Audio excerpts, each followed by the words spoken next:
Now, you're very welcome along. This could be a giddy edition of the Hurling Pod. We are reviewing the second round of league games. Carlow making a bit of history. Their first competitive win ever against Waterford. With that, the promotion race in 1B is very much wide open with the Deise beaten in what was their first game. We had a match with plenty of needle. It set the appetite for the rest of the year. It also had 10 minutes of injury time by the time that Darragh Fitzgibbon hit the equaliser for Cork against Limerick, but they shared the spoils on Leeside. Galway bounced back from their trouncing from Tipperary to win against Kilkenny at Nolan Park. And Tipp sit top of the pile after their win against Wexford. Tipperary will go to Limerick in probably the game of the weekend this weekend. James Skehill, Paul Murphy here. Skehill, how are you? I'm very well, lads. How are you keeping? It's lovely to see you in the light. I think everyone enjoyed the Blair Witch Project element to last week, but look at you now. Yeah, I'm just, of course, life's simple pleasures. You know what I mean? Last week was a major test. Do you know what I mean? We're working on hotspot. You know, it was like defusing a bomb, the time going off in the film. Do you know what I mean? Looking at the battery going, I only have X amount, and you're gone. So the pressure and the sweats came out from me.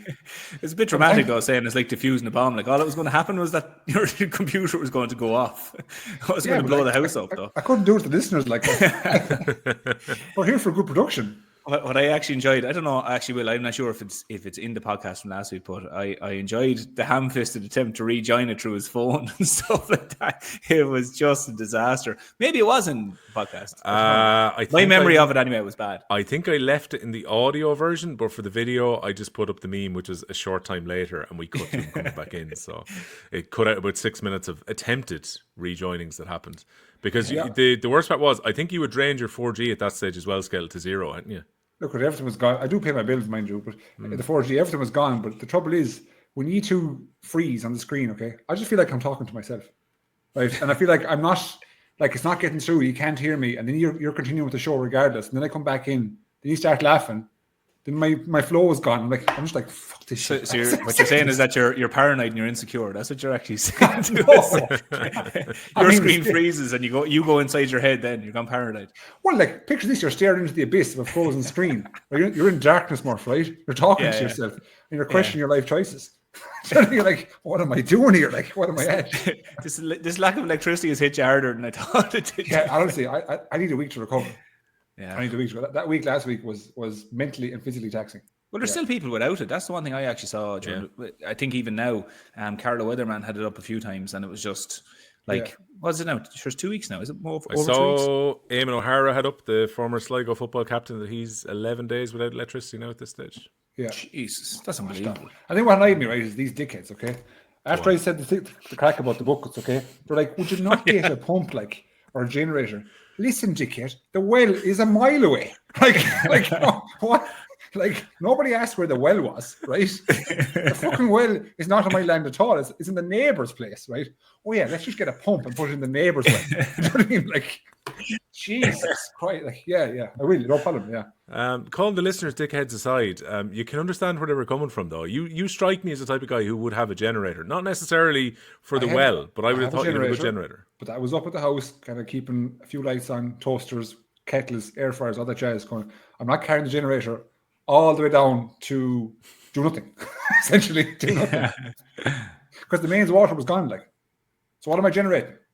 Do you know what I mean? What the fuck am I generating? Sorry, I'm getting passionate about this again now because I've heard an awful lot about buckets. What am I generating? Yeah, like. That bucket clip actually did a lot more numbers wise than I expected, by the way. I thought people would go, this is kind of funny, this image of a guy having to walk with 1,000 litres of water, etc., etc. And then you had people questioning how much water you were claiming that each cow was drinking, why you didn't have a generator, the fact you probably do have a generator and you're just bullshitting us for the sake of a story. The TikTok was awash with comments. I absolutely have a generator. That was feeding, let's say, the dwelling.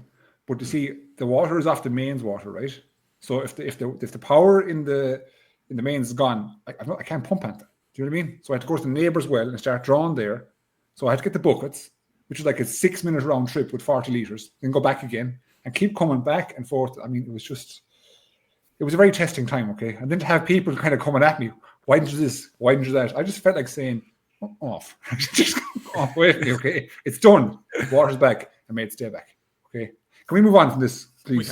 We can, yeah. I know John Olin will be a very happy Carlow supporter who often tweets us about various bits and bobs. He was reckoning the Galway 20s. Maybe this is the new training regime. They just carry buckets of water around for you. Actually, there's an exercise, Murphy, it's called the farmer's carry. Yeah. Generated Back in vogue, big time now. Yeah. Absolutely, yeah. See, can't beat farmer strength, Will. There you go. We will be talking about Carlow and their win against Waterford in a little bit. I did want to bring up a couple of comments on the YouTube. So sometimes we are accused of only reading out the bad comments, and then usually Skehill calls someone a dickhead like he did just a moment ago. But one of the nice ones that come in from Tiago OG Silva. I'm not sure it's the actual footballer, but makes the point that we should continue on with some of the non-hurling talk as well for the non-members pod. This was a bit of a referendum a few weeks ago. We had a few people going, you talked way too much in the league preview about non-hurling stuff. But he says, please keep some of the banter for the non-pod as well. As I'm writing this, I can see Skehill saying, just become a member. Well, I do remember a comment you made. I was probably in passing in our WhatsApp group. Someone said, cut out the banter stuff in the main pod and keep that for your members pod. Yeah. Is that right? Yeah, that definitely happened. That's the guy who doesn't pay the membership.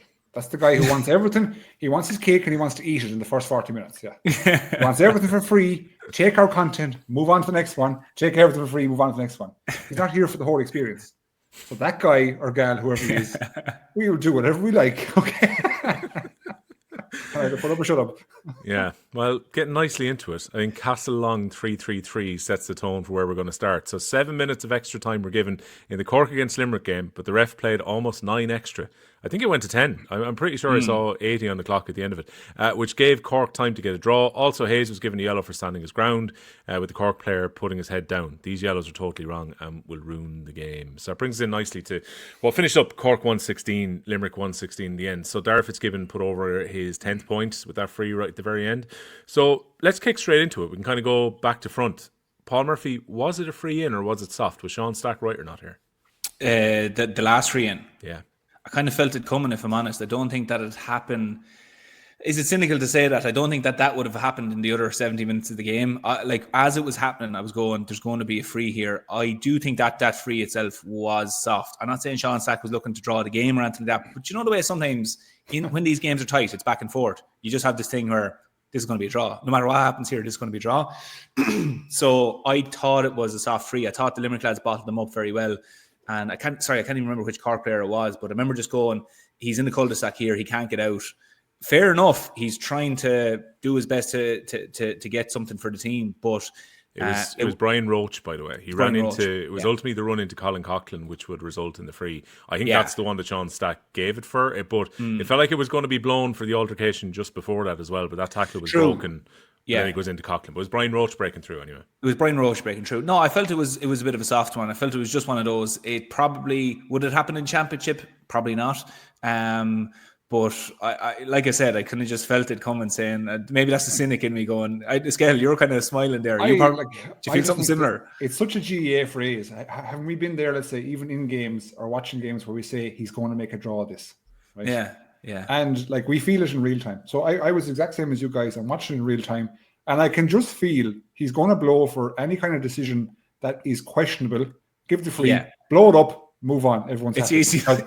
Throughout the course of the game, there was a few incidents whereby I think the Cork crowd weren't happy with the split in frees. It felt like, just listen to the crowd, that they were getting on Sean Stack when he blew for a free for Cork because he got the condescending kind of, flattering off the Cork as if we got a free. Yeah, doesn't always mean that the referee was wrong though. But absolutely, anyway, absolutely. Yeah. But I just feel like we talked about this before about refereeing decisions. You need to take out the emotion of it and take out their actual opinion, let's say, whatever you want to call it, or even influence of external factors.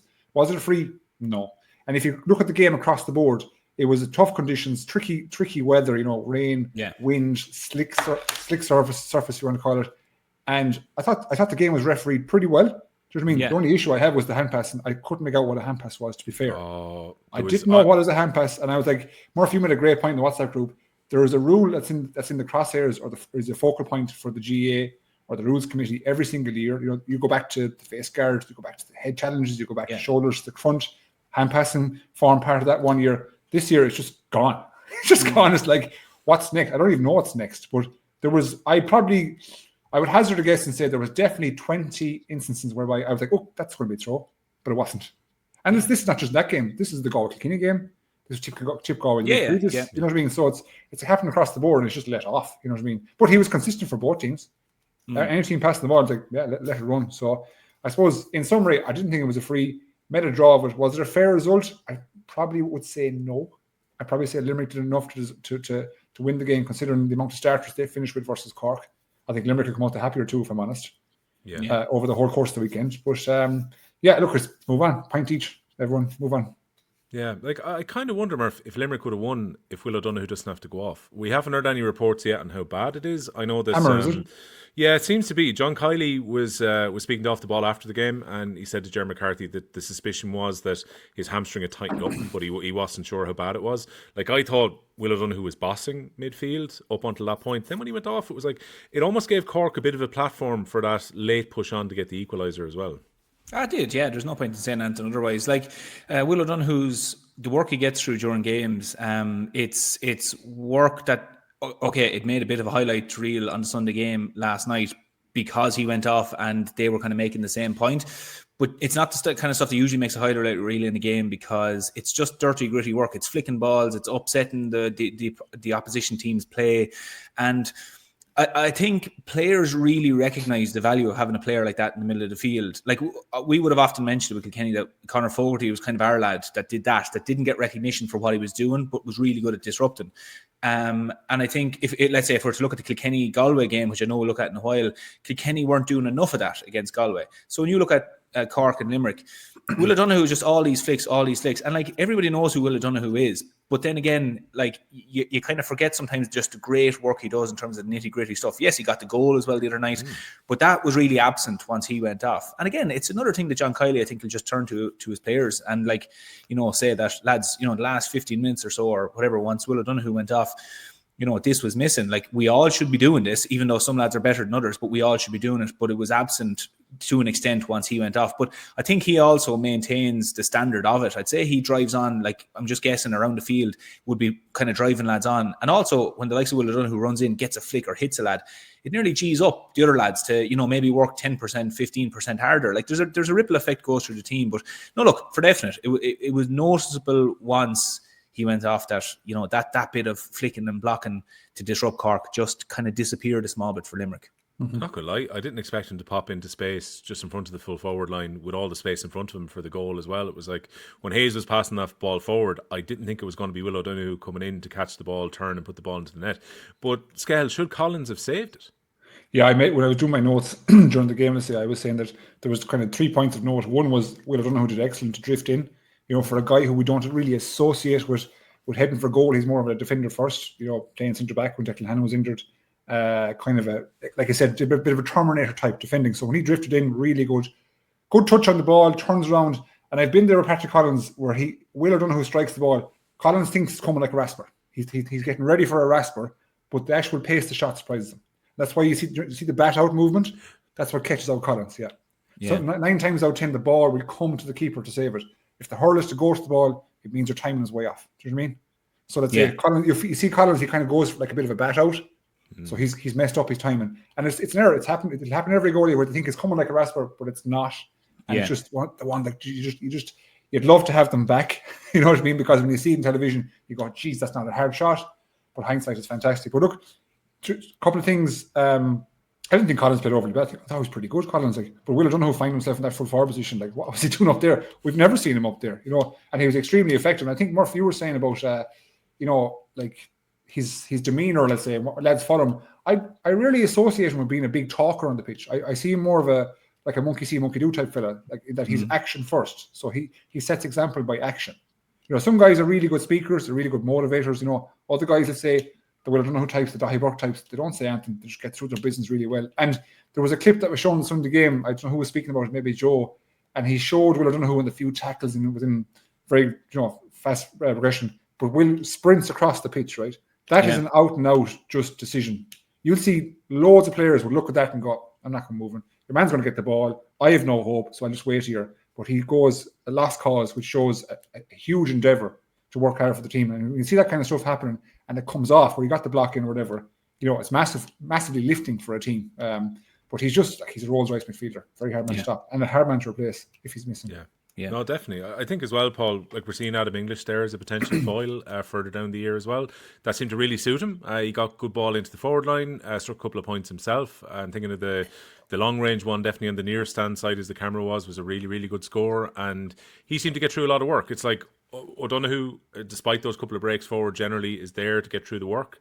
And then probably English was there to a bit of the hurling beside him as well. I thought he played very well. Yeah, he did play really well, and like Adam English is one of these fellas knocking on the door the last few years, just kind of like Cathal O'Neill, really. I suppose those two lads probably came just a year or two too late to it. Otherwise, I think they would be established players at this stage in the team. But no, like he definitely could be an option at midfield going forward. But it's like that. It's like that yin and yang. That if you had Will O'Donoghue there, or if you had Darragh O'Donovan, like Adam English is more a player to go forward. Like we don't associate Will O'Donoghue and Darragh O'Donovan, even though they are very good or capable of scoring. Adam English is a real scorer. Like he can go forward and he's rangy the same way Cathal O'Neill is as well. So I think, John Kiely will look to have that balance there. And it's nice to cycle a few lads through that position, because I think ideally what Limerick want is they'll want O'Donovan and they'll want Will O'Donoghue there. That's been the real successful partnership for Limerick. But you mightn't always have that. We've seen Darragh O'Donovan has had his injuries. Will O'Donoghue is now injured. So it's not to say that someone might have to step in. Could be Colin Coughlin, could be Cathal O'Neill, who's to know. The more options you have, and the more you understand the players that are playing that position. Like if you see Adam English there, well, what's he going to do? He's going to get through a bit of work. Is he going to track back? Yep, okay, he's going to track back. He's capable of getting forward and getting 2 or 3 scores. You now start to see, well, okay, if we're going into a Munster Championship and we're without a midfielder, who's more suitable to slot in there? And I think that's what Kylie's looking at the moment. I'd have no fears over Adam English going in midfield at any stage this year for Limerick, if that's what they wanted to do. But I think predominantly the plan for Adam English would be, if the 2 midfielders are there, if O'Donoghue and Donovan are there, they will play there. And Adam English will most likely find himself in a kind of a full forward coming out position, something to that effect. But again, this is the time where the likes of Kiely is just going to have to look at every single option, no more than Kyle Hayes at centre back, and just play around with a few things and see what different players can provide for different positions, really. That's ongoing at the minute, because I did the count, let's say, on how many starters. Now I say starters, I mean guys who featured, a lot for Limerick, you say, settled starters. So Limerick finished with 4 starters, which is a great admission of a team's, I suppose, depth. And some of it is forced, some of it is not forced through injury, whatnot. But Cork, by my count, finished with 9. Do you know what I mean? So I would say, if you ask me who came out the happier, probably John Kiely to agree. I know Cork fought back, did what they had to do. But if you finish a game with 4 starters, 11, I won't say newbies, but like we said, Adam English has been there a while. Yeah. Murphy's been there a while, etc. And now they're contributing to a level whereby the team doesn't suffer. That's a great thing for a manager to look and go, this is seamless. Like, we can keep the show on the road by interchanging guys left, right, and not to be needing the starters on a continual basis. So, as I said, I think like Kylie come away and go, Adam English now is a very, very viable option to go midfield if O'Donoghue was out. Who knows what Darragh O'Donovan, and like his form, we've seen videos of him, playing with his club, doing it, say, over the last number of years, and he's just performing heroics. So give him the confidence that he can play in that nasty weather, in a tough environment, and see what he can produce in championship. I'd say he'd be the right one. Bringing in Cork now in a second, but that just reminded me when he mentioned Kyle Hayes, and of course he set up the goal at one of his runs forwards as well. Edwina, who's a Limerick fan, was on to me on Instagram after the game on Saturday night and was just wondering about Hayes moving forward from here. So Murph and I spoke about this a bit during your laptop blackout last week. We can get your view on it, Skehill, here as well. So Edwina reckons that potentially by him going to 6, it could remove a potential weapon for Limerick going forward because of how far he gets forward on the wing. So she's saying if maybe it gets to a point where Hannon is not necessarily a nailed-on starter for Limerick at 6, is Hayes the right man then to start at centre-back? Me, is it? Yeah, that's all for you. Because personally speaking, not for me. I agree with her. I think he requires so much attention, when he's playing the wing-back role. He goes forward, like he's like a gazelle going forward. His athleticism is second to none. He's proven it over the last number of years that he can play both ways. He can defend and attack, but when he gets to open up, just by him running, it warrants such tension from the opposition defence, but it also creates avenues and gaps for the players around him. So he's too good to be centre back. Now that sounds very bad, right? But his impact and effect for Limerick at 7 would be greater than I think his impact at 6. I think a 6 has to be a really good holder, ball player, kind of a connector, if you like, in today's game. Strong, athletic. Of course, he's all those, but I think what he provides at 7, there's not every 7 in the country that has that. His athleticism, his power, his pace of run on 2 sides, skill. Like he's the premier number 7 in the country, in my view. I don't think anyone comes near him. But if you put him into centre back, great centre back, but he's not the premier centre back. If you know what I'm saying, like he doesn't have the same impact. Like, and I think it'd be probably doing Limerick a disservice if he moved him into 6. Like you saw Will O'Donoghue was the 6 when Declan Hannon was injured a couple of years ago. That seemed like a potentially viable option if the midfield strength has come back. If you've got O'Donovan and English playing well, etc. So, but that, look, I'm not ruling Declan Hannon out. Sorry, I didn't mean to sound like I was retiring him. But in the, let's say, in the event he's not available or his form is dipped, I'd be putting Will O'Donoghue back to there. I believe in Burns at his 5 position, putting Hayes into his 7 position. And I know you're saying going with old, the old brigade, but like it's proven, lads. You know, it's a very, very effective proven, yeah. Now, I will say, Burns, and it sounds a bit bad, but over the last 12 or 16 months, he hasn't hit the heights as he hit the year previous. It just seems like he needs to get going. Do you know what I mean? Last year, he wasn't his best championship year by far. Obviously, Saturday wasn't his best game. So, interesting to see how he gets on now, and if he can hit the peak, if he hit the year previous, where I think he was hurler of the year, was he? Was he hurler in 23? 2 years ago, yeah. 23, yeah. So that's a peak. Don't get me wrong. And for to expect that to produce that performance is very, very few players do that, you know, in history. So I think it's just one to watch. Yeah. Murph, what's your assessment of Cork? I mean, look, they battled back, they got their point. People can argue about the free not being a free and whatever else, but the reality is they've walked away with a point here. They beat Wexford in the first round. So there was 8 starters from the All-Ireland final, but they were missing, of course, the Declan Dalton suspension carried through in the end. It was upheld at the appeal, so he's now going to sit out that game and obviously the next game as well. Rob Downey was injured, Sean O'Donoghue was injured. They kept Patrick Horgan in reserve on the bench during the game as well. So there's a little bit of kind of mixing and matching going on there. There was 4 changes from the game against Wexford the week before. But what was your assessment of Cork, having watched them on Saturday night? I really thought they worked extremely hard, particularly in the first half. I just thought their tackling was really good. How far they tracked back and how willing they were to track back, I thought was just really outstanding.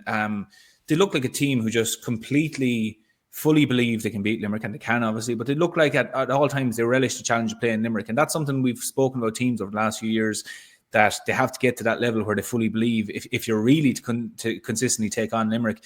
But they're tackling and they're hounding. Now the night would benefit that type of game as well, like the night and the conditions and the slippery surface. That amplifies tackling, and it amplifies the tracking back. It makes that, because you only do very little to spoil a player. But nevertheless, Cork were making them runs. I was actually surprised at, maybe not surprised, but Limerick were found it a lot easier to get scores. I know this is a line we say about Limerick over the last few years, but never mind everything the Cork were doing. Limerick were just finding it that bit easier, as we always say about Limerick, to get scores and go back up the field. So even after all the tackling, you know, Limerick were still just doing that classic Limerick thing of, you know, okay, we'll absorb what you're throwing at us here for 20 minutes, 25 minutes. We'll look at the scoreboard and we're still only maybe 2 points behind, or it's a draw game. Not to take away from Cork, I was really impressed with them, but they just had to work so much harder, despite having probably more, I'm correct in saying that they had more players that started the final last year than, let's say, Limerick did for the semi-final. Or let's say, okay, we'll talk to 2 semi-finals. You're right, yeah. 8-7, I think, yeah. Yeah, but the likes of Millerick then, you know, at full back and so on, he was really involved in getting on a lot of ball there as well. Okay, 1 or 2 mishandlings, but you're not going to judge any player for that. But I just think all around, I was really, at this time of the year, I'd be really happy if I was a Cork fan watching it. Even if they lost the game the other night, if they lost by 2 or 3 points, I wouldn't be too concerned about the result. I thought their play was really snappy. They were really calm in possession. They were moving the ball as best they could. Few handling errors and different things. Their shots in the first half, considering the night and the conditions, you know, you should be taking that into consideration when taking your shots. So many balls were dropping in. Now, Limerick did it in the second half, but not as much. So, like, a few criminal errors like that by Cork, but just dropping balls in, even just like dropping balls wide. I know the wind was playing a big factor, but that was one criticism I would have Cork the other night. But if I was a Cork supporter coming out of there, I'd be saying this is absolutely brilliant. You know, a few new lads got into the field there. A few lads were in positions that's not traditionally their position. You know, Darragh Fitzgibbon with 10 points. Like, that's serious going in those conditions against the Limerick team. That's serious going. Okay, they brought Patrick Horgan off the bench there, but you know, there was just lads all over the field. There was little flickers there of, you know, that these lads are headed in the right direction. So I at this stage for the second round of the league, I would be happy if I was a Cork supporter saying, yeah, look, these lads are headed in the right direction. They're playing a nice brand of hurling. It's very early days, but they're looking competitive and they're looking hungry, which is particularly the hungry part. After losing All Ireland final, these lads look hungry. So I'd be quietly happy, quietly confident if I was a Cork supporter at the moment. So, Skehill, I like to watch this game back to front because of the online player from TG Carr. And credit to TG Carr, they did tweet me straight away and go, we are having a few issues with the online version of the player. If you go to the app, it'll work from there. So I had crossed the way the Donegal Dublin game on the TV. I was working, so I was trying to watch both games at the same time. Went to try and watch it. You can call it muck by all means. And then I couldn't get it going. So what I did was I actually ended up not watching much of the first half. And I watched it back on the TV because directly after the football game, they showed the Cork and Limerick game on the TV. So I saw the first half after I'd already watched the second half and the end of the game. And the thing that stood out to me was how good Cork were in the first quarter of the game. They got 7 points in that opening 12, 13 minutes. Yeah, the only problem is they didn't kick on from there. I think it was one more point before half time. You're right. I have 15 minutes here to score with 7 points to 2. That's right. Yeah, and for the last 64 minutes, it was 1-9 to 114. Do you know what I mean? So they didn't score for like 16 minutes, if my watch is correct, so it's like when they started off the game, they had that, it felt like they had that week over Limerick. Let's say Limerick felt a bit sluggish, and just trying to get their get their feet in motion. Obviously hadn't played a competitive game in a long time, so Cork punished them 7-2 in the first 15 minutes, but then Limerick got a foothold. You referenced Limerick, Murph, about how it felt easier for them to get scores once the game became a bit of a contest. I think Limerick's interplay, let's say, Joe, the give and go passes, it's just excellent. Like, they're never panic in possession. It doesn't matter what direction they're going in, and just seem to be a little bit ahead. But that, I think, is down to probably 6 or 7 years at this stage now of Cork and Kilkenny implementing that specific system. So they're further down the line than you can say Cork. I think, as we said before, sometimes believing in what you're doing is more important than what you're doing. Like, Cork believe what they're doing now at this stage. Yeah. And we've heard your murmurs coming out of Cork over the last number of years whereby they really think they're going to win it, and it just comes to false hope. But now looking at Cork, I can say safely, from even their public, from their previous players, from their team of management, they exude a confidence that they fully believe they can go and do it. And come here, proof's in the pudding. You've taken down Limerick twice in the last couple of years. Now you can counter that with the Clare situation. That's fine. But step by step, you know what I mean? Rome wasn't built in a day, as you. So I think it's going to be a very interesting championship if Cork can stay on the same trajectory, pick up where they did from last year. The introduction of youth has been great. The introduction of Connolly's, Hayes', Barrett's, these lads has been super for Cork. Who else can they add? Do you know what I mean? So it's a case of that Cork can stay on the same road. That obviously they're going to be huge contenders. But from years previous, I would have always called them participants, not contenders. Limerick were always contenders, but Cork were participants first in the championship, then potentially contend. Now they're full-on contenders. Yeah, no, I'd agree. There wasn't a whole lot, Skehill, that Jason Gillan could do about the Barrett goal. It was a lovely finish across him. No. Aside from that, I think he had one or two puckouts that went a little bit wayward, because we are going to judge him now by Nicky Quaid's standards. And you said before that this was what was going to happen. So when Quaid's not in the goal, it's maybe that distribution that is going to be the difference when another goalkeeper comes in. But I kind of thought overall, he puts over 2 long-range frees, which was his MO generally for Mary I during the Fitzgibbon last season as well. I thought generally his puckouts were pretty good. I'd say if you're John Kiley and Connacht, you're probably happy enough with how Gillan has started off here. Well, a couple of things. It's different for a goalkeeper to come into a team like that than it is an outfield player. An outfield player can often slot in seamlessly and become one of the 14 pretty easily, right? A goalkeeper, the questions you ask, when a new goalkeeper comes in, do they A, negatively impact the team?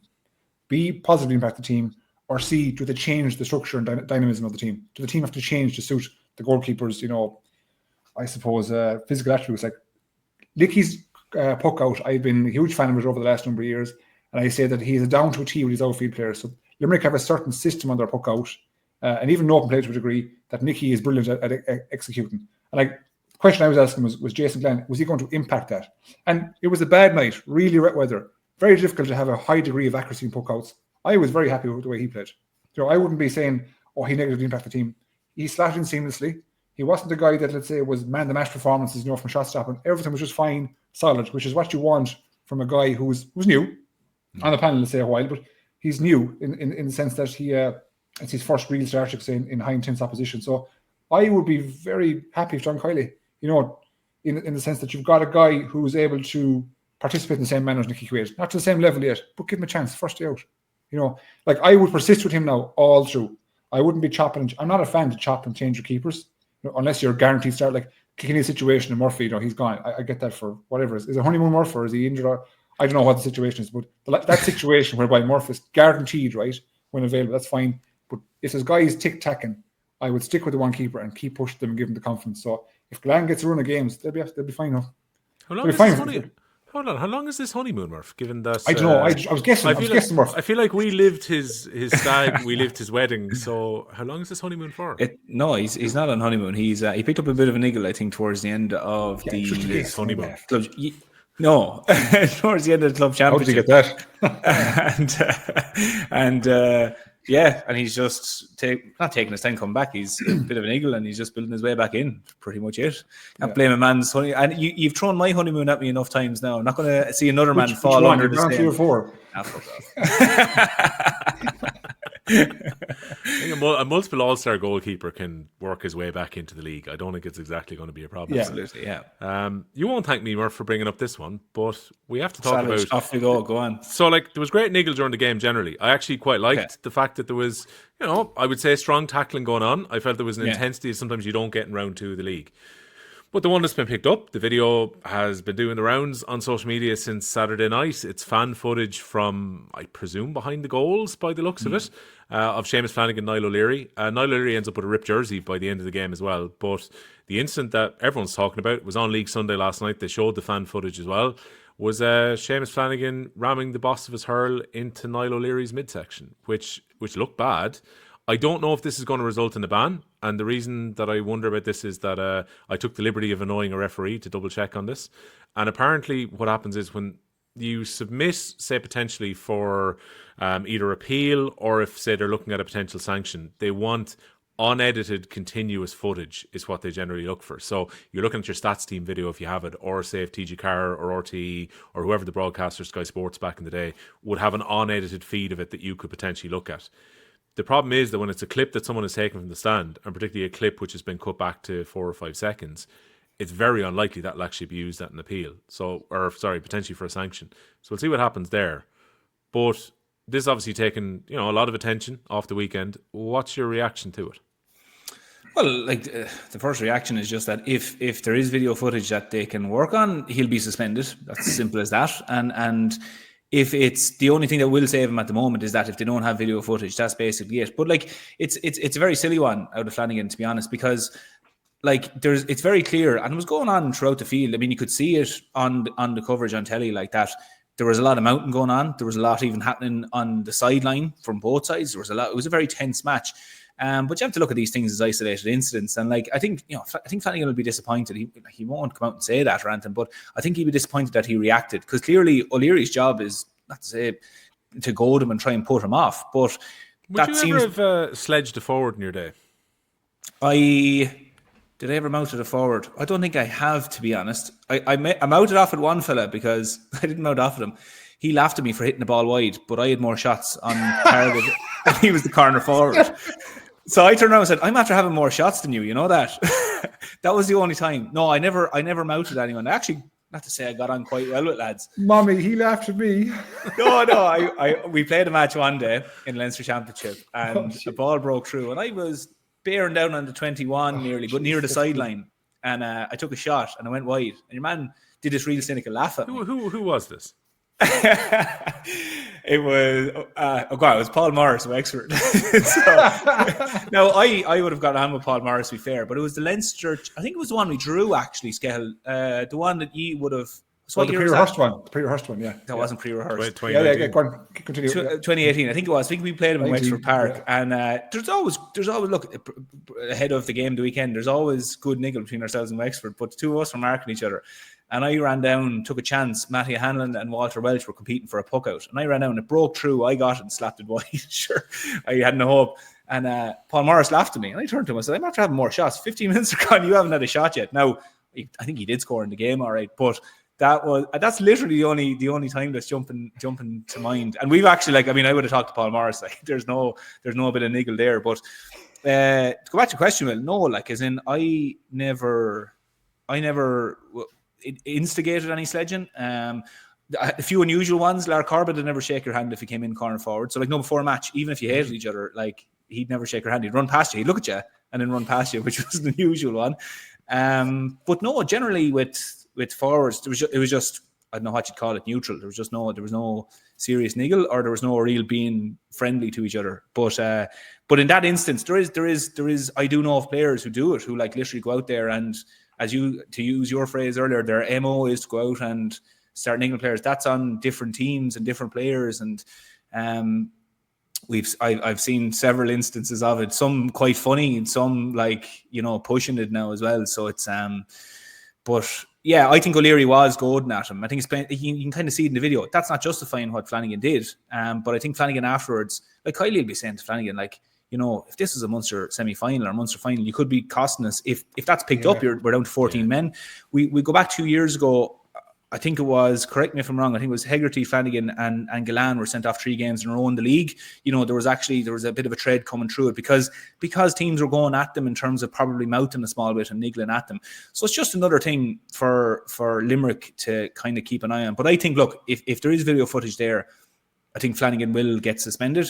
Like, he's an outstanding player, but like when if there's facts there like that just show that you've rooted the player in the stomach, look, it was lower than the stomach, but yeah, it's a balls. You said stomach, so you said midsection. I said this midsection, which is I was keeping your line, and then you hang me out. No. The politically correct way to say he got basically the butt end of the hurling the balls. Well, I saw, like, Canning was saying it last night in the Sunday game. He was saying, like, there was a lot going on around the field. There was, but like, you take it as standalone. Like, one of this new one that's crept in of one of the hurl carriers got a yellow card. I don't know what happens to a hurl carrier when he gets a red card. Like, are you not allowed to replace your hurls anymore? No more hurls. You have to hurl with broken hurls from now on. Or the water carrier, no water anymore for the team. But like, there was, but as a standalone instance, you just have to look at it and go, yeah, okay, he's caught if there's footage, and the only way he does get off it is that if the unedited video footage isn't available to the CC. It's a good question. I assume if the hurley carrier gets sent off, you can just pass the bib to someone else. I presume so. It's a ridiculous one, because I'm yet to see one sent off, but it's just, I nearly want to see one get sent off to see what happens next. What, you just replace him, so you're not actually down anybody. There's just a new lad bringing in the hurls, and then sure, what if he gets sent off? You can just keep offending if that's the case. Murph, there was an instance now where the Limerick doctor was yellow carded last day. Oh, I didn't see that. Yeah, the Limerick doctor was yellow carded. So what happens if he gets sent off? Where's your doctor? Have you go to the opposition doctor? You're not allowed to use an ambulance if a player needs one. That's the opposition doctor, is it? Right. Yeah. There was one a few years ago, and not to get sidetracked on different rules, but 2013, the time Clare went and won the All-Ireland, they played Wexford in Thurles. It was actually kind of the game where it was in the quarter-final where Clare actually just... Unbelievably hot day. It mightn't even been the quarter-final. It might have been the round robin, or let's say the preliminary quarter-final, but I think it was the quarter-final. And I remember one of the Wexford players did his cruise shit. I can't even remember who it was, but... there was instance where I remember the referee taking water off the field because they weren't allowed to get water on, even though it was like 28 or 30 degrees. It was absolutely roasting. But it was one of these rules that came in again where it was like, oh no, water carriers, they're going to get red cards if they come onto the field. And lads absolutely hanging in the middle of July as it was then. Yeah, you're right, yeah. But yeah, I'm interested. I want to see the first hurl carrier. I actually want to see one get sent off so I can see, what do we do now? Right, leave with me. Before we move on to the hurling pod derby that happened at Nolan Park, Skehill, did you ever piss off a player enough to hit you? Oh God, I did, yeah. Oh God, I have, yeah. I will say it happens more in club now, way more in club in Galway than I've ever happened to Galway. I don't think it ever happened in Galway, to be honest. The Galway Club Championship is just lawless stuff. But go on. It's kind of Coliseum kind of stuff. Let's say the intercounty championship. No, like generally the intercounty players are all there at the same kind of skill level to a degree. You know what I mean? All there for the same purpose. I mean, I'll come clear in a second. But in the club, it's like there's certain people in certain clubs that I suppose their best attribute is the shit talk. There's shit talk and pulling and dragging and all this kind of thing. So I've had plenty of instances run-ins with lads in different clubs whereby they comment, you comment, it gets a bit heated. Next thing you know, there's someone on the ground. Yeah. So. I'm just thinking back now. I don't mind mentioning myself in stories, but I'm not going to mention the two names of these two players. But we played a team a few years ago. It was in championship, and we had a lad at the time, was a younger lad on the panel, and he was starting in the backs, and a more senior player of the opposition team came running in. Stop. No, intercounty, like with Kilkenny. Yeah, let's work this out. Let's work this No, out. shut up now. And, okay. Next thing, the more senior player came running in, and all you heard was a kind of a gasp from our lad. Jesus Christ, are you not retired? I thought you were retired. To your man. And your man's a real stony faced type of player, the opposition player. And he kind of looked at him and said nothing. And the two of them ran past me a while later. And all I heard was, honestly, I thought you were retired. You're still actually going. You probably should retire, to be fair.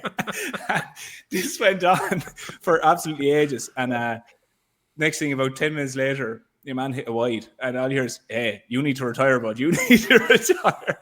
And I was like, I only heard it. He never applied that tactic for another game. But afterwards, in the moment, didn't really pay attention. Afterwards, I went, was he just running around after that telling him to retire, or asking him was he retired? But I'm dying to know.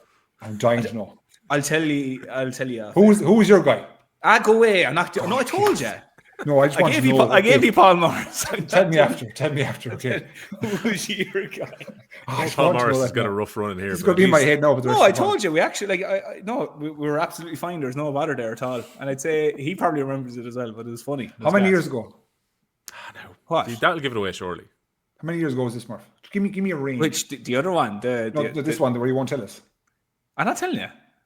Give me a range. Come on, play the game. It was between 2010. It was between 2010 and 2021. No, it's between 2015 and 2020. That narrows it right. And that's it done. Well, I gave you a range. Which player stayed on too long between 2015 and 2021? Answers in the comments, please.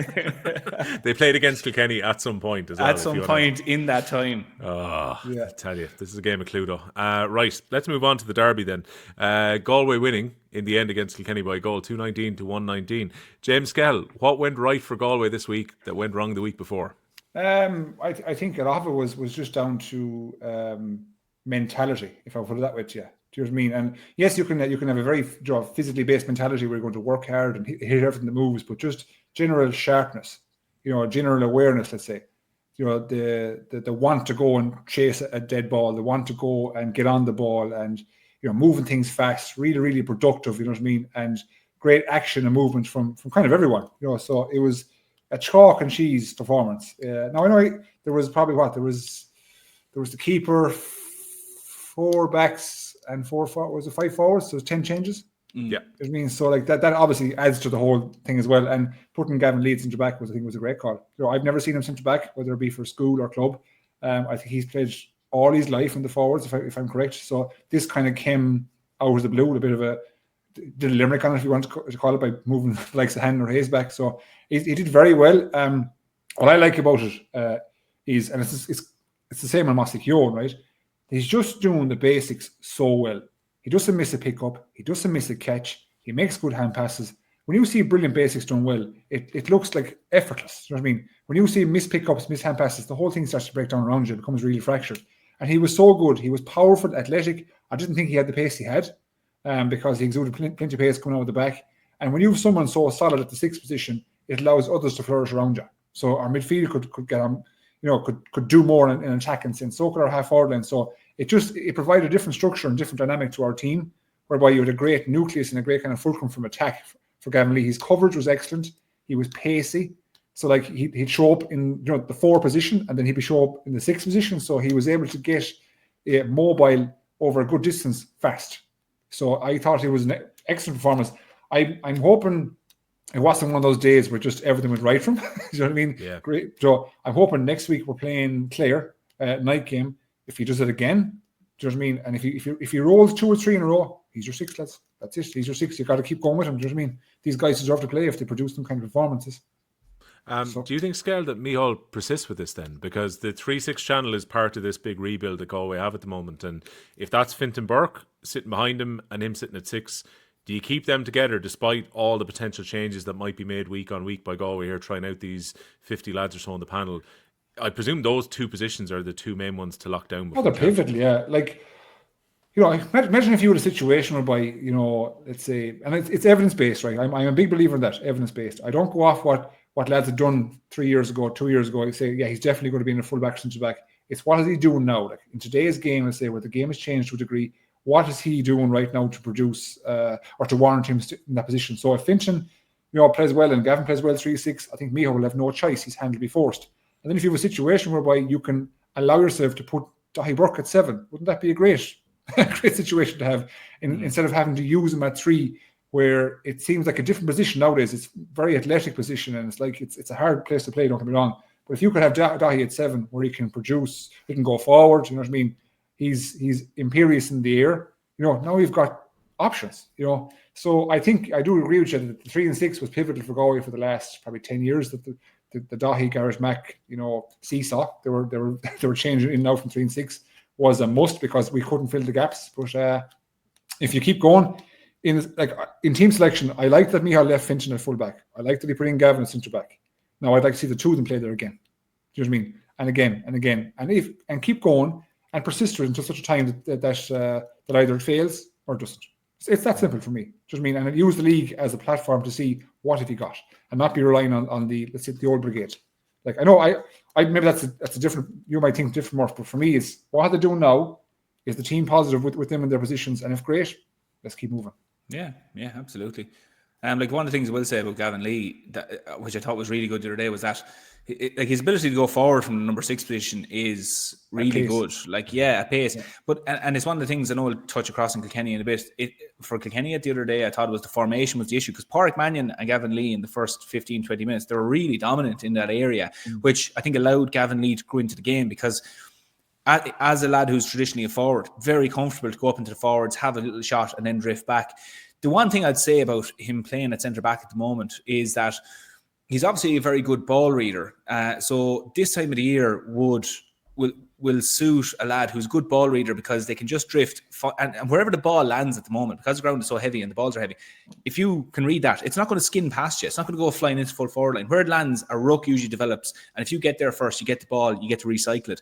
Whereas when the ground starts to harden up and different things, that ball where Gavin Lee is predicting that it's going will fly through into the full back line. And then it becomes a situation of full back line winning it and then using Gavin Lee as an out. Like the dynamic changes just a small bit there.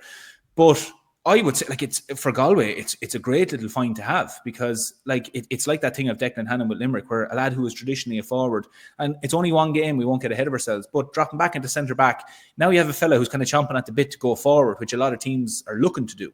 And it's a good option there. Pádraig Mannion even looked like he was pushing on a small bit there. But as Skehill was saying, it does then give him also the option then that, like, you know, if Dahi Burke was to go in wing back, or if you wanted someone to sit a little bit more, maybe drop Gavin Lee out to the wing and Dahi Burke sits in the centre or something. Like, there's options there. But the main thing is that I think Michal Dunn will be really happy with over the weekend is that there was a few really good finds. And in one match, like, you know, Declan McLaughlin had a really good game as well. Not to say he's a find, he's been around the last few years. But, you know, a few lads started to click. And it was, for me, what it all came down to was that the work rate was just a completely different game compared to what Galway did the week before. It was non-existent the week before. And it was just pure resolve. It was just pure fighting. Like, how many times in the game do we see a ball turned over? And the only thing that decided who was going to get that ball was how many more players were willing to commit to the situation, get the ball, and off you go. It was just pure grit and guts.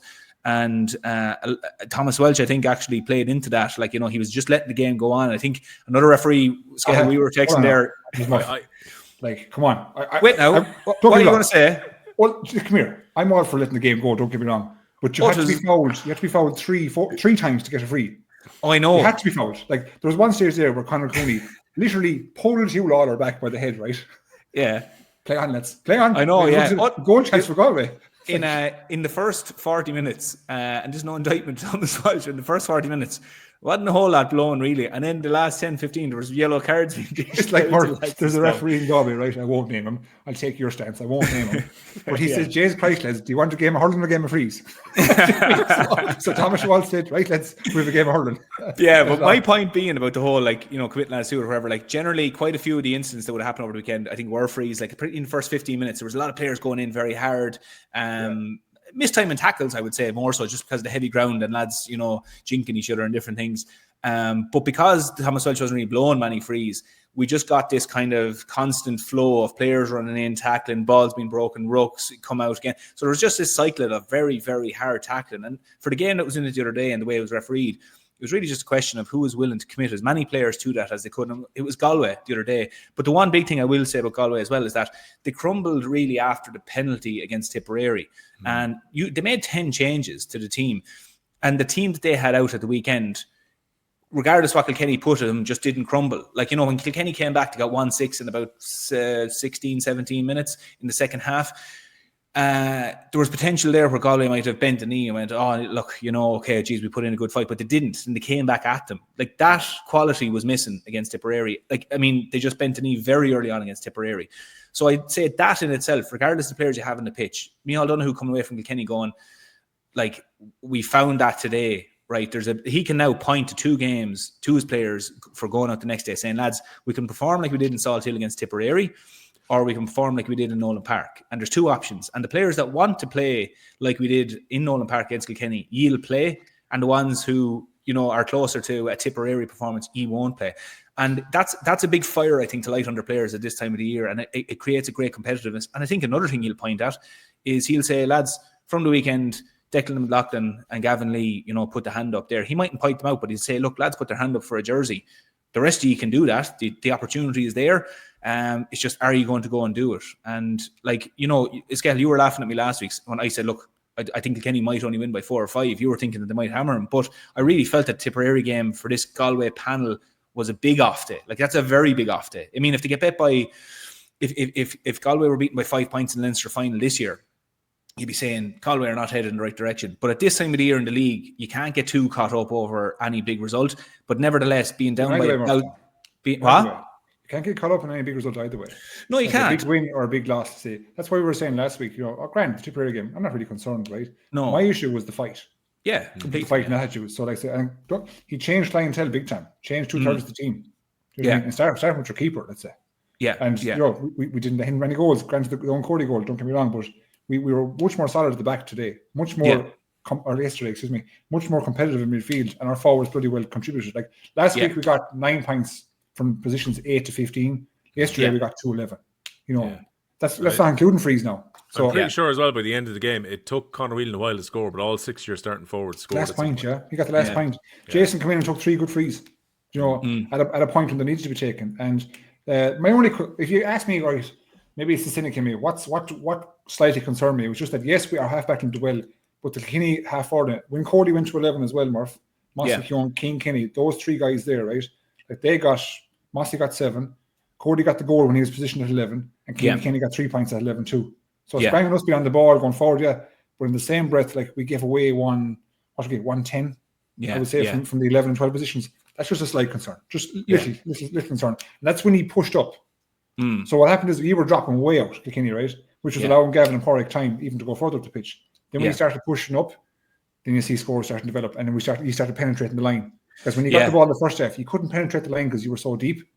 That was it, You were going into the full forward line and it was coming out. But in the second half, he started running the ball, penetrating the line. It resulted in 3 goal chances, is that right? Yeah. There was 1 wide, 1 save by Derek, great save, and the goal. Yeah. So I think when you change system that way, it started to come in. That was the 1-6 he got, if you like, in the second half. Which, by the way, was scored by the 3 boys, Kenny, Mossy, and Cody. And it was evident. Like, in the first half, the one thing I was looking at was just that little diamond there. If you want to draw it from like centre back to centre forward, and the 2 midfielders, like, Galway were very dominant there, and they're playing a high line. Kilkenny didn't get to grips with it. And as you were saying, Skehill, Kilkenny were launching the ball from their own 45 times, trying to get to the full forward. This is where I was saying that Gavin Lee was just coasting across them, because wherever that ball lands, it's just staying there. It's not going to go any further. So that allows Galway to just come out. It's not going to fly in past them. It's just going to land there, come out, attack it, and reset. And Kilkenny looked at it and I think said, well, look, lads, these lads are playing a high line, which is a benefit to them. They can attack us. But if we actually get the ball around our own 65 and break that line, well, now we're just facing through on the 3 full backs, essentially. And we just saw that happening towards the end. And that was just Kilkenny trying to turn the game on Galway. But they probably just realised it a bit too late and made the adjustments a bit too late. But it's a learning curve for Kilkenny. Like, I mean, there's no more than we say about any other team. Teams are just trying to figure out themselves at the moment. And I think if Kilkenny knew, like, knowing then what they know now, you'd bring on Cody out to maybe cause a bit of problems for Gavin Lee and start feeding them balls instead of launching long ones. But look, again, hindsight's a great thing for these things. Yeah, we'll look forward to the Wexford game, and we'll look forward, of course, to Galway and Clare as well on the members pod. But want to give a bit of time to Carlow here before we come off 1A. A fairly routine victory for Tipperary in the game at Semple Stadium. Around 5,000 people were in for this one, so Tipper 2 wins from 2. Wexford, we know, are in trouble even at this juncture after 2 games. But Darren McCarthy again fairly unerring with the place balls, second penalty in as many weeks, 1-7 in the end. 6 of them coming from frees. Willie Connors popped over 3 points in play during the game, including one from his own half. Like he's bombing them over at the moment. He was really good last week as well. Effective, yeah. Yeah, Keane Byrne got 7 points for Wexford, 6 of them from frees, which just goes to show how few scores Wexford had. Impressively, Tipperary had 12 different scorers across the 70 minutes. They were even getting scores from their full back line with players going forward. So I think the final score is a little bit flattering towards Wexford here, because it had been 117 to 12 points after the goal, and then Tipperary, I think, got the next 3 points after that. We're 8-9 points up, and then Wexford finished out with the last four of the last 5, I should say, in stoppage time to eventually bring it back to 122 to 19. I suppose, Murph, if you're Tipperary, you're probably pretty happy with their first couple of weeks' work here as they get ready to go to Limerick this coming weekend. Yeah, you would be, yeah. Another player actually that we just mentioned there now that we did mention last week, like Willie Connors, he's flying it at midfield, and we've seen the importance of him to Kildangan as well. Like, he's played some really big games, was part of the panel a few years ago, was let go and came back in. But, is again a lad who's more of a forward, but they have him at midfield, well capable of scoring as well. But Tipperary will be very happy. They're, 2 good wins there, hurling a nice brand of hurling. The only, I suppose, health warning I put with it is that we have seen, was it last year, Tipperary were going really well. Garrod O'Connor was absolutely lighting it on fire. They were going really well. Or maybe even 2 years ago, I might be mixing my years up here. But, we're nearly tempering every team's performance. Like if Galway were absolutely hammered by Tipperary, we're saying, well, it's not doomsday because it's only the first round of the league. But likewise, when teams are going well, you kind of just have to say, it's 2 good wins. That's good. Yeah, but where does it go from here? Make sure you keep it going. Again, for Tipperary, going to Limerick, it's not going to be doom and gloom if they just don't have it for Limerick at the moment. That's absolutely fine. A performance is what they're looking for. And again, just being competitive with Limerick. But it's sustaining, you nearly don't want your team going too well too early either, because it's sustaining it. I know that sounds a bit negative, but there is here's the thing. I wouldn't see this as negative at all, because there is a trend with Liam Cahill teams that you can't avoid now at this stage. So Brian Carlow was making this point on the Smaller Fish podcast last week as well, and he's been coaching in Tipperary and he lives in the border and he knows a bit about Tip hurling as well. And he was saying that year after year, Murph, you've seen this with Waterford, the year that we all thought after the league, what proved to be a false dawn. The first 2 years in Tipperary, they've gone really strong now at the league to give it a right good go, and it's not quite translated into later in the year for Tipperary. Now, that's not to say that trend can't be broken, but there is very clearly a trend that obviously Liam Cahill works players very hard in the early parts of the year, and that generally his teams like to go for the first few weeks of the season. Yeah, and that's the thing. I don't know much about the setups, to be honest, but there is a lot of talk that they do go very hard very early on, and the hallmarks are there. Like, you can point to them with Waterford teams as well, and maybe it's something that Liam Cahill has thought that, okay, maybe we need to time our run a little bit better here. And at the end of the day, whatever you do in the league, fine. It's you're going to be judged on the championship, and that's really it. And Tipperary supporters, albeit that they're looking at the team now going, this is good, we're competitive, we're headed in the right direction, they'll all take your arm off if just you perform well in the Munster Championship and get out of Munster. That's at the moment is what Tipperary supporters want. So everything has to be focused on that. So at the moment, that's kind of the point I'd be saying as well, is that, grand and all that you're after winning 2 games, you'll forget about these 2 games. In 12 weeks' time, these 2 games, you won't even remember who they played in the first 2 matches, because it'll just be about what are you doing now that you're now in the Munster Championship. Yeah. So that's the only, I suppose we put an asterisk beside that, revisit it in 10 weeks' time, see where Tipperary are at the time. They're very capable to keep up this, but if it is a thing that physically you're doing a huge amount in training, that's the part where I'd go, can you keep that up? It's very hard. It's very, very hard to do it. Would you share that concern, Skehill, that there is that trend of what happens at Liam Cahill teams, and that maybe we're witnessing even this again? Yeah, for me, that's not an opinion. Do you know what I mean? This is fact. Yeah, and I can never get out of my head the Waterford situation where they won the league and how they finished the championship in QC Park, because I was there that day and I saw such a lack of energy and physicality, that we had associated with Waterford all throughout the league. They blitzed the league because they were obviously in prime shape. We've seen it before with David Fitz teams too. They blitz through the leagues, great shape. As the championship comes, they begin to falter because physically it takes its toll. And you can't keep a championship energy pace going all year. It's very, you don't have to peak. You go up and then you peak it and then you actually start coming down, you know. So teams have time to fear as well. The Limerick's of this world, the Clares of this world. Even Clare 2 years ago blew through the league, right, as hard as they could, and then started faltering semi-final stage. Last year they tailored it, you know. So I do agree there is a trend. I wouldn't go in that hard now to say that it's definitely going to happen. I don't, you know, let's see what happens in a few weeks' time. But I just don't overvalue victories of big margins in the league in January, February. I just don't. You know, when you get towards last year's league, in the league final, first round championship, then you can start to see what a team is about. What are they producing? You can really graph where they're going to go. But right now, Jesus, hold your reservations. Yeah, hold them. Yeah. Okay, 1B. We're going to talk about Carlow's win against Waterford because that was probably a result of the weekend. The other games that happened in 1B, Antrim now 1 win from 2 games, bounced back from that 16-point defeat against Dublin at Croke Park, and it was James McNaughton that did all the damage, really. Nigel Elliott scored the other goal, but he scored 114. First one was an absolute gift. Jack Gillen, the Westmeath goalkeeper, got a short puck out wrong, gave it straight to him, and he puts the ball into the net. But this is like a pillar-to-post win for Antrim throughout the game. I don't think they were behind at any point. They definitely raced into a very early lead. I think it was 7 points to 3 early on. Didn't generally kind of kept it at 5-6 points for the best part. They were 5 up at half time. For the best part, Westmeath were relying on frees, which were being put over by David Williams. He scored 10 of them. They don't have Killian Doyle this year, so David Williams is going to be their free taker unless he ends up ultimately going back in on the panel. But it's not a good start for Westmeath. I think they're already, when you look at that table, at the points that have been accumulated by the teams around them, this could be a scrap against relegation for them, which would be quite the fall off from a team that have been playing in the Leinster Senior Championship and not that long ago were playing in Division 1B of the Hurling League. Jack Gillen did get their goal late on. Their goalkeeper, he went up for a 21-yard free and put it into the net. So that's where they got their goal. Westmeath didn't play in the first week against Laois, so they've got Dublin this week. Dublin coming off the back of their break week, but not a good result for Saoirse Bulfin's team there away from home against Antrim. The other game in Division 1B, I was watching this one. So Offaly beat Laois, and I spoke about the flattering score for Tipperary and Wexford. Wexford maybe feel it's a little bit flattering. I think Laois might feel the same. Offaly won 124 to 115 in the end. Laois played with a gale force wind in the first half of this game.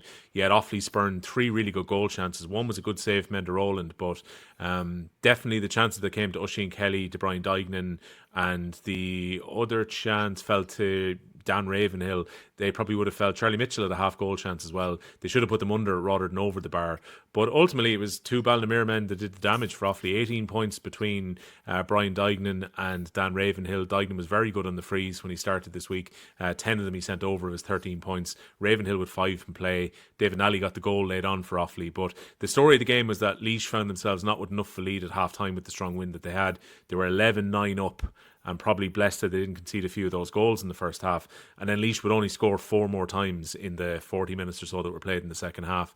And their goal was a last-minute penalty from their goalkeeper, Enda Rowland. His 100 appearance for Laois marked with a goal. But it all slowed down for Tommy Fitzgerald's side in the second half. So Offaly win 124 to 115. Offaly joining Carlow on 3 points to the top of the table. Offaly still without some of their key players. No Owen Cal at the moment. We mentioned last week, no Screeney, no Kiley, and no Ben Keneally. So they have a lot of players still to come back in ahead of championship, but decent win for Offaly, who play against Antrim this week on the telly on TG Carr at 1:45 on Sunday. But game of the weekend, Paul Murphy, your neighbours in Carlow, who I know you were giving them loads of credit after they got the draw in the Leinster Championship against Kilkenny last year.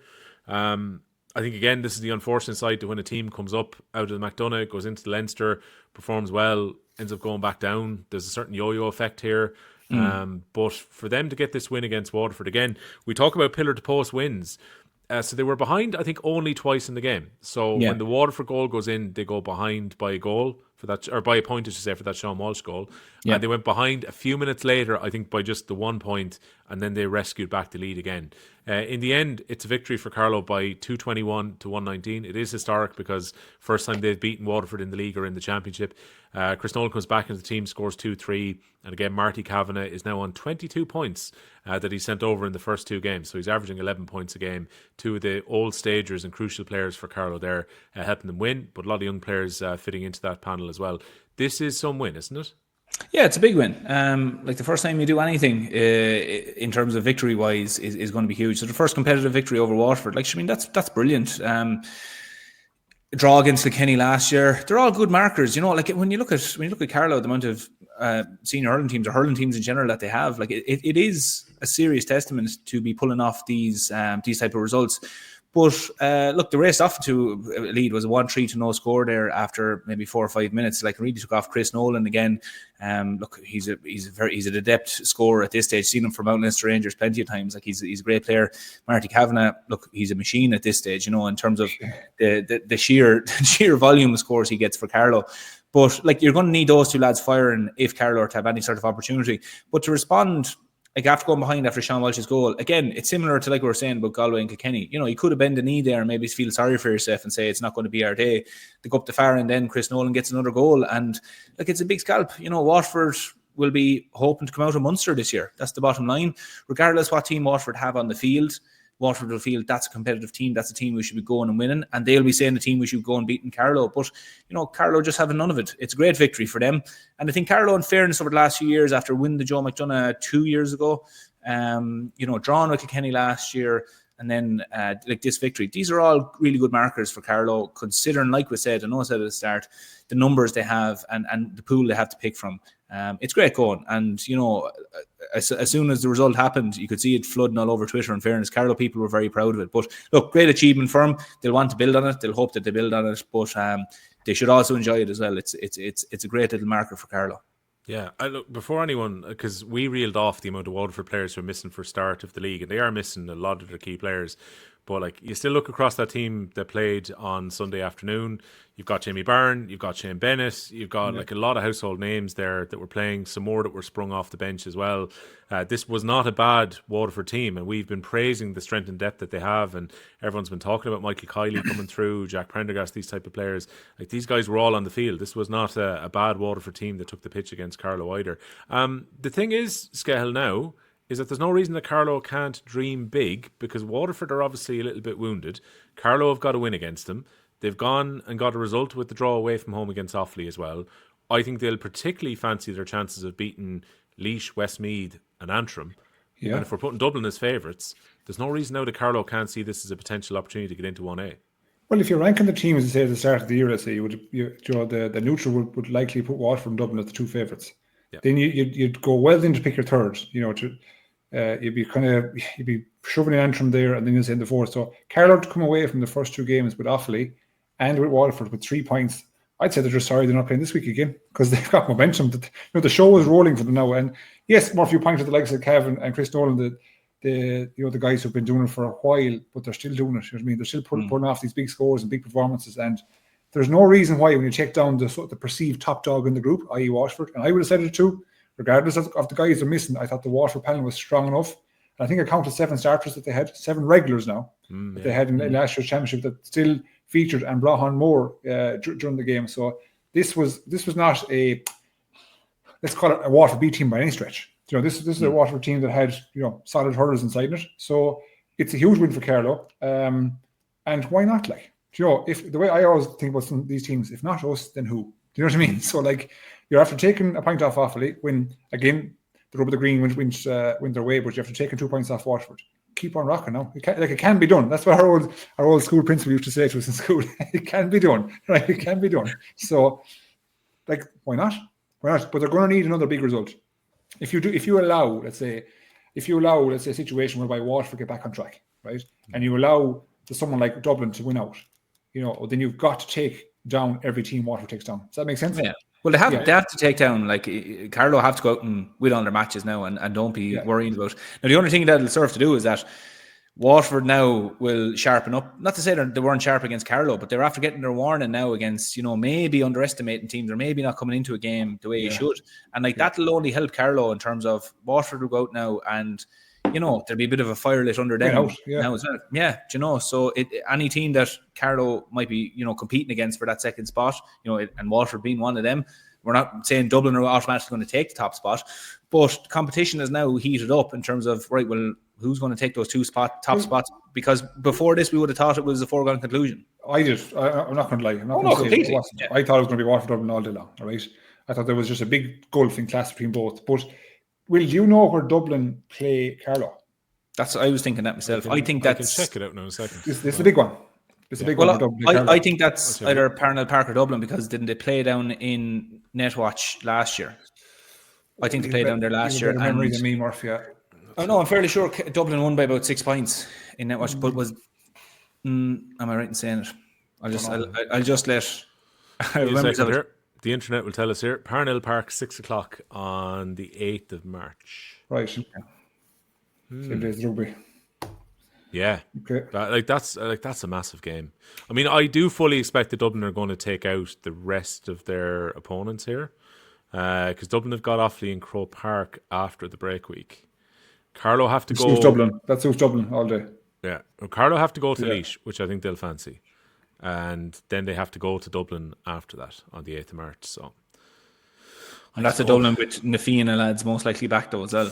Probably, yeah. And then Carlow have got Westmeath at home on the 22nd after the mini break for the Patrick's weekend. So again, they'll probably fancy beating Westmeath at home. And then that's their last game. So you never know where things are going to lie at that point. Oh, yeah. It makes it interesting though. It is good like that. There's a lot of different things that could happen here in the 1B, as opposed to it being not a dead rubber, but just playing out, you know. Not just Murphy. Here we are after round 2 and we're talking permutations already. Super. Yeah. Do you know, it's super. Forget 1A, it's 1B. What's the lay of the land in Offaly? What do you reckon? From here? Yeah, so obviously we're saying Carlow, it can be done. Why not dream big? But what about Offaly?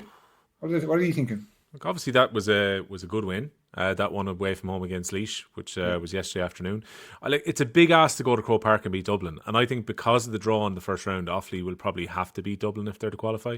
I don't fancy them to beat Waterford, because I think now is a good time to play Waterford, but the longer the league goes on and players start to come back in, they're going to become more difficult. Yeah. And also I think there's no chance of Waterford having any complacency whatsoever now, because they know that they probably have to clean out the results to be in the top 2. And I think it's important for Waterford to go up as well into 1A for next season. So yeah, I don't know. I would still have Offaly as outsiders. I think the bookmakers had them narrowly third favourites in the division going in, but it was very much it will be Dublin and it will be Waterford. I don't think anyone was really thinking about it outside of that. Offaly have a lot of players to come back in. If you were to call your top 2 now, who would you call? I still think Dublin and Waterford will get there eventually, but I wouldn't mind having Carlow's position and Carlow's fixtures that they have left from here. Because there is the possibility, if for whatever reason Waterford slip up somewhere else, and even if that's a draw, Carlow could still lose to Dublin and still qualify in the top 2. Yeah. Because I think that they will beat Laois and Westmeath, and then it comes down to the Antrim game for them, really. So, yeah. Interesting times. But I do like, as you said, now at this stage, there's a huge amount of jeopardy pretty much in every game from here. The 2 up, 2 down has created that. Yeah, because once upon a time, if you knew you could just be the bottom team, there was teams were always floating in the 4th and 5th position and didn't really care. Now, if you could get sucked into that in the last round, you're in trouble. I just wanted to bring up the stat that I mentioned that Paul Cody had sent me last year when he was on OTB, just about what Carlow are doing here, because a lot of people have pointed out, geez, they get an awful lot out of the players that they have. And we talked about this a bit in the members pod, but just for anyone who didn't see the members pod last week or hear it, Carlow have 10 clubs at the moment that they're drawing players from. 280 players. These figures are from 2021. He did the stats on it, and it's a county squad of 30 that they have. So Paul was working out that basically Carlow have to get 11% of their players onto the senior panel. That's kind of the playing base that they're playing from. By comparison, Cork have got 119 clubs and over 3,000 players who are playing at adult level. So therefore, they need less than 1% conversion rate from the players who are playing to get onto the county panel in order to keep ticking over. So Carlow have to make sure that 1 in every 10 hurler gets to senior inter-county standard, basically. So absolutely incredible achievement. 2 really, really good results for Carlow in the first 2 rounds. Again, I wish we could see more than the 2 goals. I was delighted that Carlow had the 2 Chris Nolan goals up on social media themselves, but that's all we saw, unfortunately. On League Sunday, it kind of all flicked by really quickly. I was thinking maybe this is one of those opportunities where there is a monumental result that you use an extra bit of footage, but maybe there just wasn't cameras there for it. Maybe they were relying on the exact same footage that we saw on Carlow's social media account. So that was a bit of a pity. But there you go. Right. I can't believe we got into permutations, week 2. I don't think we dangerous territory to be in, but sure, anyway. I was going to ask another question. Oh, no. Go on. Get one more in before we finish up the main podcast. I'm going to ask Murph this one. Jesus. Right, go on. Right. Let's just say, theoretically, Wexford finished bottom of Division 1A. Yeah. Right. Who's joined them? Who's the second team joined them? That's a saucy question now. Jesus, that is a saucy question. That is a hard one. Sure, hadn't everyone assumed it was going to be Galway after week 1, and now people. Oh yeah, but this is exactly it. Like, to be honest, Skehill, and this isn't trying to fob you off. It'd be really just rolling the dice now, just to try and guess that. At the moment. I only put you on the spot for the crack. I have no idea. Bollocks. No idea. idea. And the way you went, I'm going to ask Murph this. I could just close my eyes and just do this. Do you know what? That's like asking, right, who's going to be number 9 for Galway this year? Like, I could give you a guess now, but I don't know. You know, so that is a tough one. Yeah, two games in. No, I'm not calling that. Calling that. No. You should have said Kilkenny just for the crack if Wexford were to beat them this weekend with the good record. Should have, but I think I would have just drawn another question out of Skehill. That's the problem. I that was where my mind went. It's like, where does this man stop? My goal here is to catch him once a week, Will. Put him on the spot once a week and get the public of certain counties after him. It is a good goal to have. The other thing, just literally before we finish, and we'll do a preview of all the games this weekend on the Members Pod this week, which will be available on Wednesday, is that I said last week we really struggled to get footage of games. It was very difficult to watch them further down the food chain and all that. 2 inter-county management teams contacted me privately after the pod last week and said they will send us video if we want to see them. No way.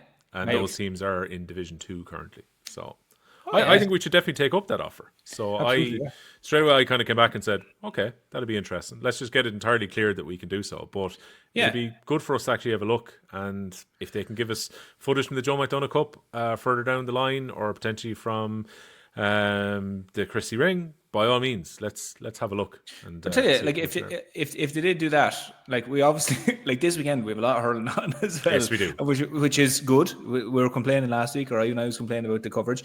But I would be the first one to hand up. If they send us video footage, Division 2 teams, not all of them, please don't send all your footage, but the 2 teams that said it, because we can't watch them all, we'll endeavour to watch them and we will give it a review. Because, like you said, Will, that is the only thing. And even if it's a case that, you know, we each take one match or whatever like that, on we go. But I'd be more than happy to, you know, because it's nice when, you know, I suppose the supposed minnows get to hear about, you know, their games and stuff and get them reviewed and see what the quality of hurling is until, you know, the most we're really going to see of a lot of teams is when we see them get to Croke Park and you see Nicky Rackard finals and you see Joe McDonagh finals and all these things, you know. So absolutely, I think it's a great idea. Why are you laughing at, Skehill?